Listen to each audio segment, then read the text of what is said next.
Hello everyone, আসসালামু আলাইকুম। আশা করি সবাই ভালো আছেন। দেখুন বাংলাদেশ সেনাবাহিনী কতটা পরিশ্রম করে ভিডিওটি দেখলে বুঝতে পারবেন।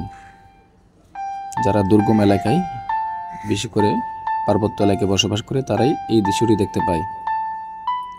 পাহাড় কেটে বসবাসের উপযোগী করে তোলে বাংলাদেশ সেনাবাহিনী।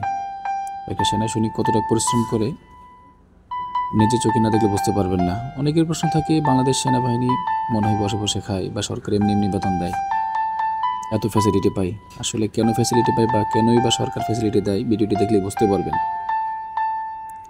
বাংলাদেশ সেনাবাহিনী কতটা পরিশ্রমী। বাংলাদেশ সেনাবাহিনীকে এমনি এমনি অলরাউন্ডার বলা হয় না। তারা শারীরিক মানসিক যে কোনো ধরনের পরিশ্রম করতে পারে, কখনো নিজেকে ক্লান্তিবোধ বলে মনে করে না, সবসময় হাসি মুখে কাজ করে থাকে, কখনো মনে কষ্ট নেই, কখনো কাজ করে না। আর সেনাবাহিনীর অনুভূতিটা বাইরে থেকে মানুষ বুঝতে পারবে না। দেশের জন্য তারা নিরলস পরিশ্রম করে যায়, কোনো স্বার্থ ছাড়া।